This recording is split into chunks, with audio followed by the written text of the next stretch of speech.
The circus. It's a place we can all go to, but it can also be in here. The British actor David Niven once said, "Keep the circus going inside you. Keep it going. Don't take anything too seriously. It will all work out in the end." I've learned that if you find that circus that exists inside you, money suddenly is not as important as you think it is. Rather, having fun is what counts. I never went into business simply to make money. I found that if I have fun, the money eventually comes. If it stops being fun, I ask why, and I always keep searching for what made it fun in the first place, for the circus within. I first found the circus within me when I was 5 years old. The gum-leafy, brick-veneer, middle-class suburbs of Melbourne, Australia was a profoundly dull place in the 1960s. Safe, sunny, idyllic, nothing extraordinary ever happened there. Somewhere else, a man was about to take off into space to walk on the moon. Somewhere else, there was a submarine in a theme park that I saw on Disneyland every Sunday night at 6:30. Somewhere else, you could order hamburgers from your car window. Melbourne was a city of simpler pleasures. Our next-door neighbours were the Hill Smiths, and they were awesome, mostly because they had an above-ground swimming pool. Because of them, my simple world suddenly changed. One day, they bundled me into their car and told me they were taking me to the circus. The Cold War was only just thawing, and so when the great Moscow Circus came to Australia for the first time in the late 1960s, it was exotic. It captured everyone's imagination. Australians would turn up just to see what a Russian looked like. It turns out that our neighbours, the Hill Smiths, were actually what trad carnies like myself would call circus pests, the annoying groupies of the big top, ruthlessly resolute rubes who would do anything to get backstage. I have vivid childhood memories of sitting in their hot living room on a summer evening, packed with adults chuffing on menthol cigarettes. They were sophisticated, drinking sweet sherry by the flagon, maybe some Riesling, while a giant cinema scale projector whirred away, screening the latest reels of black and white gelatin, showcasing the Monte Carlo Circus Festival. Through the smoky haze, I was transfixed by the glamorous images that flickered on the screen. Prince Rainier, Princess Grace, the incredible trapeze artists flying at the top of the big top, bears, lions, tigers, majestic horses, the entire world of European traditional circus.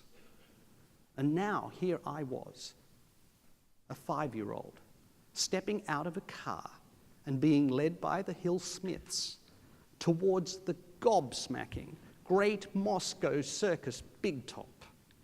Right here in Melbourne, Russians. The sight of the tent and its village, it still gets me to this day. When I see an incredible circus infrastructure, I still get really excited. After that first visit, we kept going back every week for the entire summer. We got to know everyone. We were even invited to tea in the ringmaster's caravan. Inside that trailer seemed bigger than our home.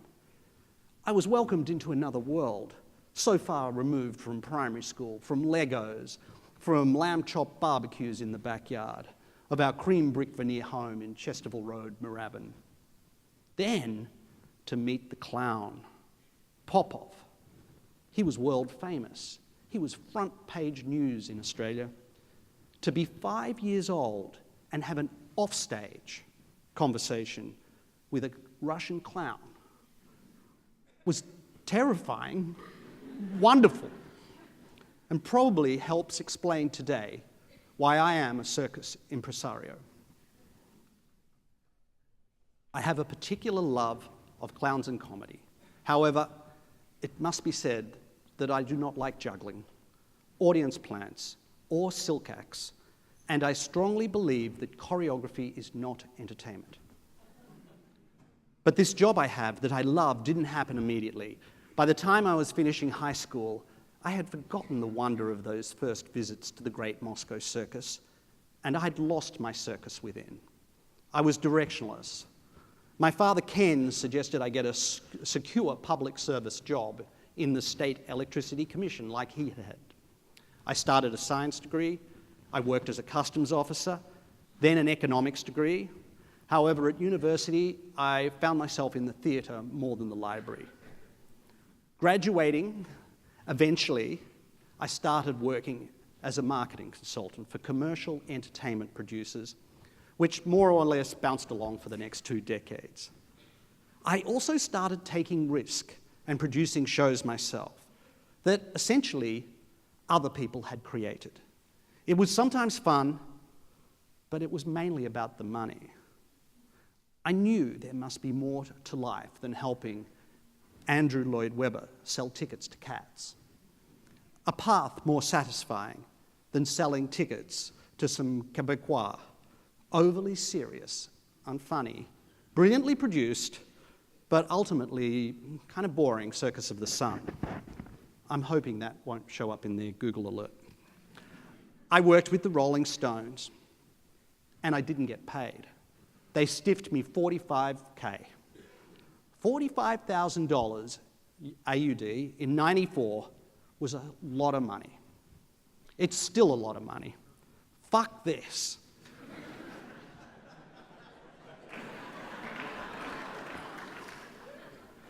Fast forward to 2006. At the age of 42, 37 years after my first visit to the Moscow Circus, I finally took a punt and started my own circus in New York City. Spiegelworld began in a 100-year-old Belgian tent made of polished wood, velvet, brass poles, stained glass windows, mirrors, a Spiegelzelt, which we stuck on a pier on the East River in the shadow of the Brooklyn Bridge, behind the stinky old, abandoned Fulton Fish Market. Our first show was Absinthe. It was a circus for adults with drop-dead sexy acrobats, booze, burlesque, politically incorrect humour. From the very beginning, my passion was to present artists in an atmosphere which delivered to me that same feeling I had as a 5-year-old turning up to the Moscow Circus for the very first time. Did I want to keep the circus going within? Yes. But more importantly, now I wanted our patrons to feel the circus within them, to be returned to their 5-year-old selves, to walk out saying, man, I have no idea where we've been for the last 90 minutes, but it was fucking awesome. At our circus, we hung Edison globes before they were co-opted by every Holiday Inn beer garden. We created a hammock garden for people to swing in, to drink in, to fuck in, to sleep all night under the Brooklyn Bridge in. And yes, they did all of that. It was an authentic yet modern-day circus, replete with cabanas on the waterfront and a gorgeous garden. Many a night was spent until dawn, gazing across the East River to the Jehovah's Witness clock in Dumbo, fascinated by our undoubted dominance of the future of New York entertainment belonging to us, while deciding how to prepare long lines of cocaine in New York summer humidity.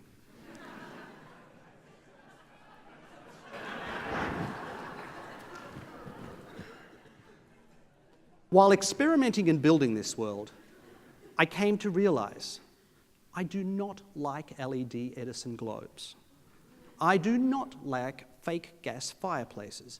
I hate electric candles, and I really don't like fake foliage.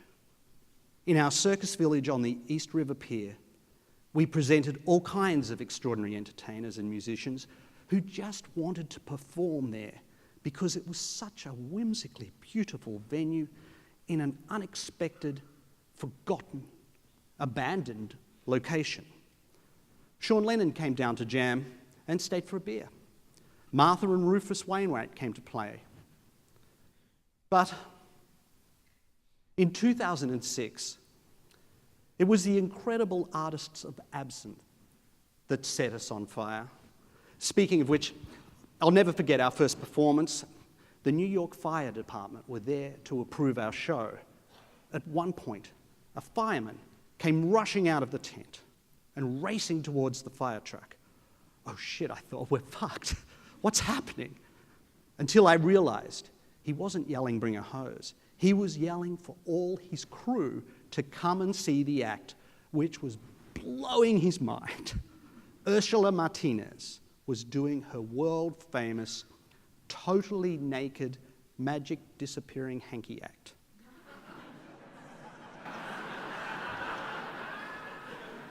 I'll leave it at that. Other acts included the English Gents, the world's greatest hand-to-hand act, David O'Meara, a seductively beautiful aerial strap artist who launched himself wearing only a pair of Levi's from a bathtub to spritz the audience as he flew overhead. One of my favourites, Captain Frodo from Norway, performing what I call motivational contortion with the aid of 2 tennis rackets. And Pendleton III, whose act is so hard to put in words, I'm going to have to find another way to represent him here today. All of these artists, which I presented in 2006, I am so proud to say are still part of my family today. We ran Spiegelworld in New York for 3 summers. We didn't care about the money. We had so much fun. And then, in 2008, as America and then the world went in the financial crapper, we went broke. At the end of that final Fulton Fish Market season, everyone was gone. I could not even afford to pay a crew to pack up our site, and spent a week learning how to drive a forklift to do it myself. I was shit scared. I owed a ton of money. One day, a former crew member, Peter, showed up on the pier, swinging a baseball bat, demanding owed wages. "Where is everyone?" he asked. I replied, "I had to let them all go, mate. We have no cash. I'm doing the loadout myself." Pete came back later that day to help me, to volunteer, to finish the loadout unpaid. I kept the circus going inside me as I forked the last of our precious carnival into the dumpster that late summer afternoon in 2008. But despite this hardship, I knew right then that this is actually what I wanted to do with my life. Fast forward to 2011, and Spiegelworld finally had a second chance when Caesar's Palace agreed to let us set up our carnival right in front of their iconic property on the Las Vegas Strip.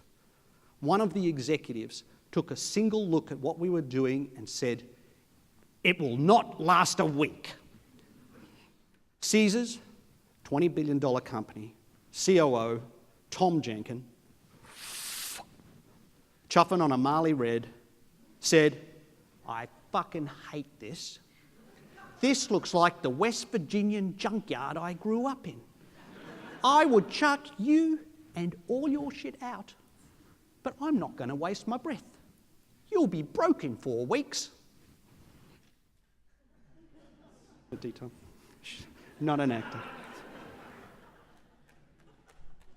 Well, we've just celebrated Absinthe's 8th anniversary, cheers Tom, at Caesar's.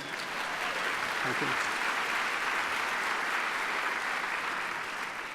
you. Playing to 650 people, 2 shows a night, every single night of the year. Our second show, Opium, has recently celebrated its 1st anniversary at the Cosmo, and a 3rd show at the Venetian is on its way. I had to overlook my hatred of LED lights and fake foliage, as being in the middle of the Nevada desert, we couldn't keep any of our real garden boxes alive. So we have built the Absinthe Electric Oak, a 40-foot high, 120,000 LED globe tree which glows brightly every night in front of the tent. We have weekly parties and a tree jay, I thought of that, drives the patterns that colours this wonderful art installation. We just keep doing what we find fun. Every year we present a circus at Burning Man, which is just an excuse to disappear with our families with no commercial consequence. We throw zombie parties, David Bowie parties. We're inventing our own pizza, if anybody knows anything about that. We built a glass harmonica, an instrument invented by Benjamin Franklin, for which Mozart composed, and we put it in a show. And I bought my favourite RV, recreational vehicle, I was told I've got to say it like that, ever, Oscar Goldman's GMC from the $6 Million Man, and we've turned it into our own touring cocktail bar. We call it the Hallucinator. In 2020, we are going back to the most fun anyone ever had, creating a disco show in an immersive cube. Every surface of the theatre is made of LED, including the floor. Nile Rodgers is our music director. David Mancuso and the legendary Loft Parties from New York is our creative inspiration.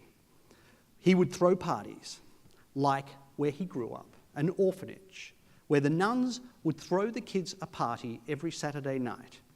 When he moved to the Prince Street in Soho as an adult to start his disco, he threw the same party. Balloons, cotton candy, adding some hallucinogenics to the punch. I recently marvelled at my 5-year-old son, Harvey. He's working on a rocket that can fly light speed to anyone. It goes to Melbourne, Australia, where I'm from, in 21 minutes, and it can equally go to Mars. Harv calls it the light speeder. He's also working on a car that is also a boat and also a plane. Picasso said, every 5-year-old is an artist. The problem is how to remain an artist as an adult. So for me, at 55, can I keep the circus alive within me to produce new shows that are unexpected, that break rules, that excite? Surely I am capable of this. And then, if I am successful, I can ignite the passion for circus inside our patrons. Ernest Hemingway said, "The circus is the only fun you can buy that is good for you." The circus is like all of life's great memories, ephemeral, always packing up, moving away. But that's why you must do it.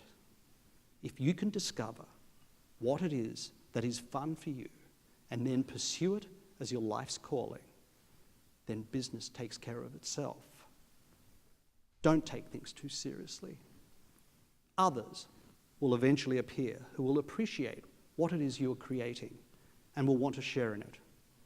Keep the circus going inside you, whether that means building an actual circus or creating an incredible dining experience, running a transformative hotel, or even creating an act like my friend, Pendleton III.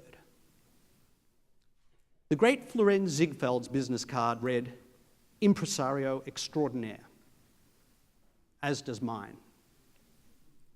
To retain this elite job description, I must convince the world's greatest artists that I am in fact the greatest impresario and that they should hitch their wagon to my train.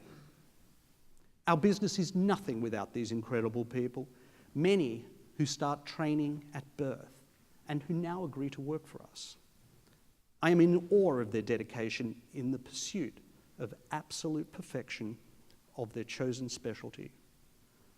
I strive to present them in a world that is considered, as transporting, and as exciting for our patrons as each of their own acts are. So, to prove to you here today that the circus is alive within me and that I am deserving of my title, Impresario Extraordinaire, I present for you an old friend, an artist, who I hope will ignite the circus within you and who performs nightly for Spiegelworld, starring in opium at the Cosmopolitan of Las Vegas. Note it down. Ladies and gentlemen, please welcome for his first New York performance since his American debut in 2006 at the Fulton Fish Market, the Marquis of Tropicana, His Lordship Pendleton III.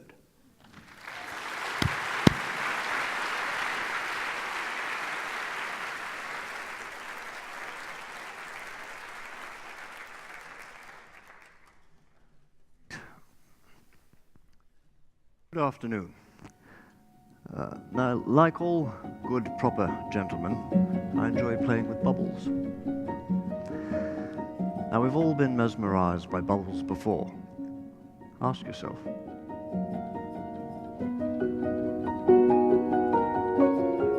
What is the essence to a bubble's enchantment? A soap bubble is a wafer-thin sheet of water sandwiched between a soap molecule bilayer. Now, science dictates that a bubble will always retain a spherical shape. However, it appears that sometimes even science can fall prey to a bubble's charms.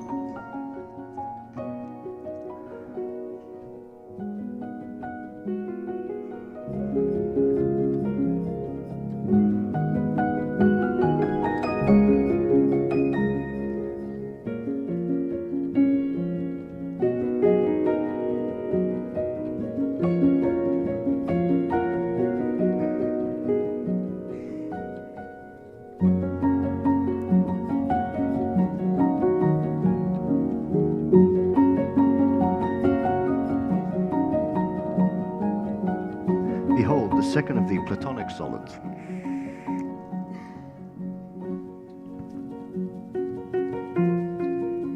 A bubble cube.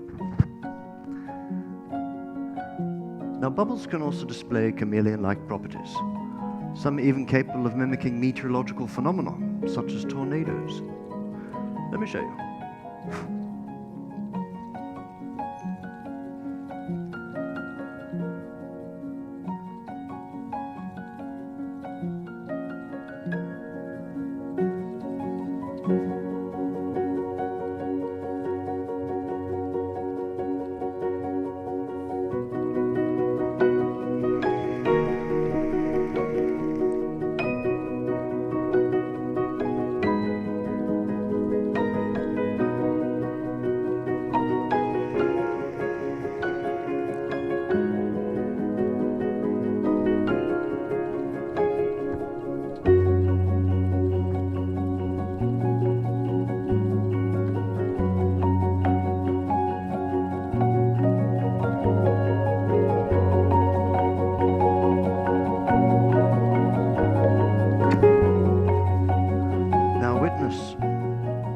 A vortex.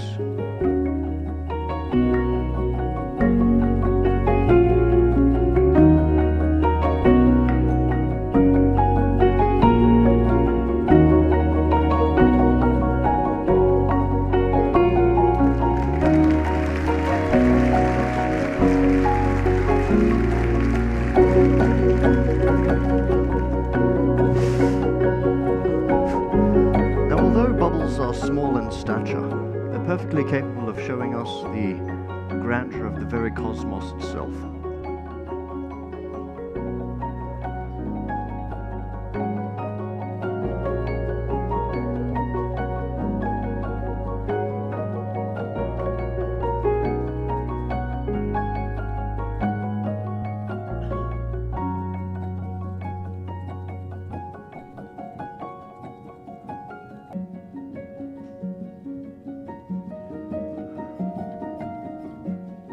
Now, the veritable cornucopia of colors seen on the bubble's surface is due to visible light waves striking the interior and exterior surface of the film. As the water evaporates and the impossibly small distance between these two layers decreases, it causes interference patterns with those reflecting light waves, which results in that delicious hypnotic iridescence. To summarize, bubbles have pretty colors. Thank you.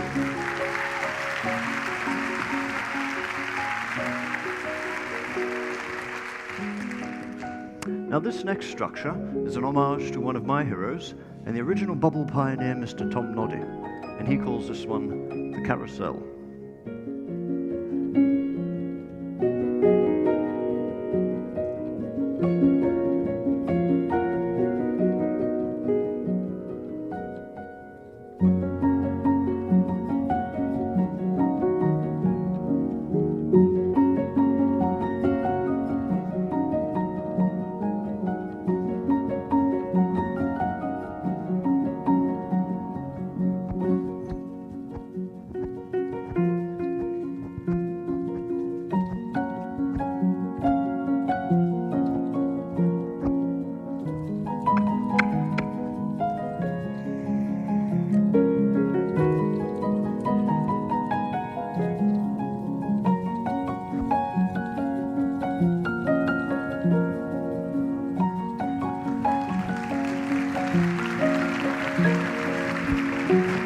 Carousel.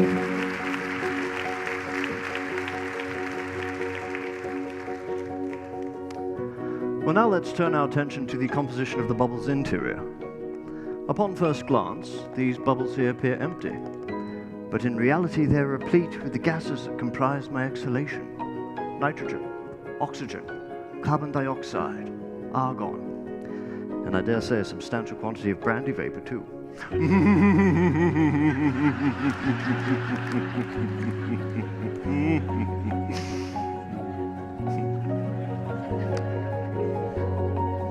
I am so lonely.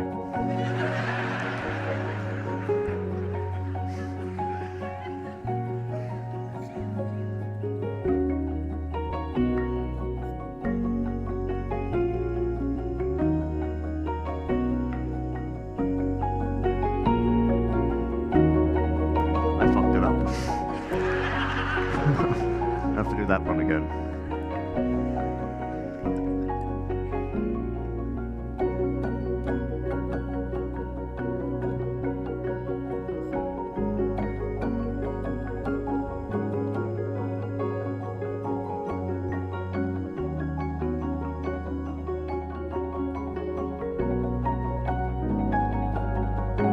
Now, what would happen if we drastically altered the ratio of those internal gases?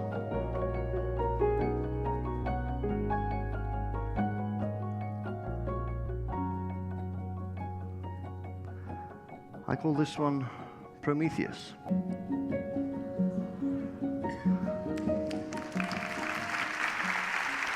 Very cool. All right, how are we all feeling? Are we enjoying ourselves? Good. Would you all care to see one final bubble? Oh, fantastic. I was going to do it anyway. I call this last one the rocket to the moon, and I hope you like it.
Thank you very much.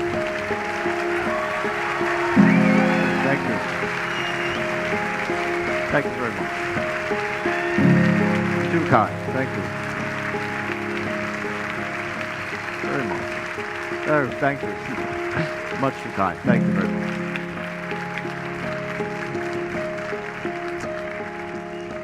Well, as you can see, a bubble's life is fleeting. And sometimes I feel it's as if a bubble is aware of its own mortality. So that's why it dedicates every moment of its little life to bring so much joy and wonder to the world. And perhaps that's what makes a bubble so captivating. It reminds us how our own lives are fragile and momentary, and that like a bubble, we can all make the most of every precious moment we have. Thank you very much.